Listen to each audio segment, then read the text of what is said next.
Hello, this is my newly finished Rokr marble climber.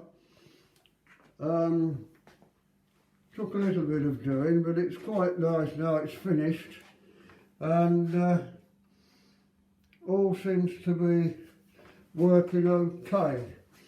I'll just bear with me a minute, I'll just switch it on and you can see it running.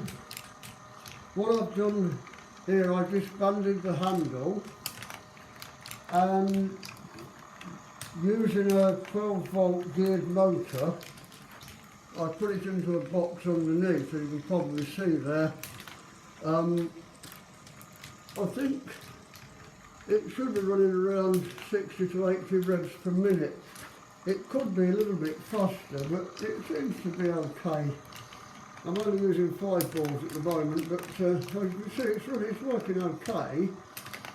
And the balls are doing what they should do, probably not coming down quite as fast, but I don't see any problem with that. They're still doing the job. I turned the secondary pulley out, the one you can see there on the lathe, and it's working, it's just doing the job. Yeah, I don't need 2 belts on it, I've only got the single belt on. I can show the balls are going, yeah, I mean it's all working fine.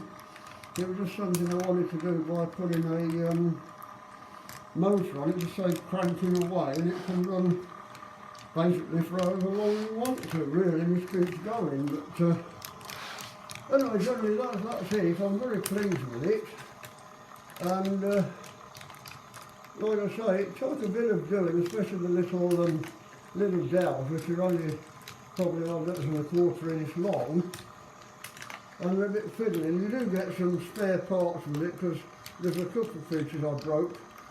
But Rokr give you a few spares as they know probably this is going to happen. But yeah, it's, as you can see, it's all working fine and doing what it should do. I can recommend one of these. I mean, there's 3 more in the set. I think one of them's called Night City and another Pal, I don't know, French name or something, but it's all the same sort of thing. And it's quite satisfactory. I think I may not long before I get another one. Anyway, thanks for looking, and that's it.